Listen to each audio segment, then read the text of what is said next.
Uncover the sweetness of language. Be a peach, explained. Hello, dear language enthusiasts. Today we're peeling back the layers of a particularly sweet expression in the English language. Be a peach.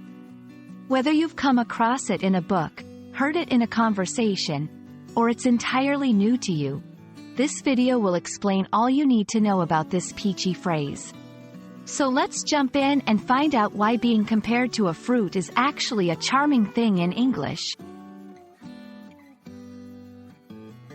Be a peach originates from the fact that peaches are often associated with sweetness and being pleasurable to eat. In the early 20th century, calling someone a peach was a way of saying they were sweet, nice, or considerate.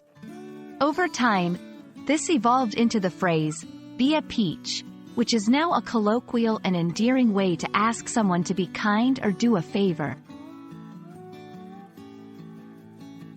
When someone says, be a peach, they're usually about to ask you to do something for them. It's a polite and friendly way to request help. Here's how you might see it in action. Could you be a peach and pass me the remote? Would you be a peach and help me with these bags? Notice how it softens the request, making it sound more like a favor between friends than a demand. It's important to understand the context in which to use be a peach. This phrase is perfect for informal situations, like when you're among friends or family. It's not commonly used in formal contexts. Also, it's seen as quite old-fashioned or charmingly vintage, so using it can add a touch of whimsy or warmth to your conversation. In different English-speaking cultures, be a peach might carry various nuances.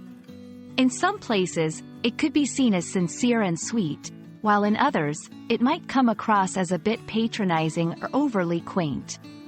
It's always good to be aware of how such phrases might be perceived by your audience. There you have it, a slice of language that's as delightful as the fruit it's named after. Be a peach is a phrase that adds a little politeness and nostalgia to our daily interactions. We hope this video has been a delightful treat for you and has enriched your English vocabulary. Keep practicing, keep learning, and remember to be a peach and hit that like button if you enjoyed the video. See you in the next one.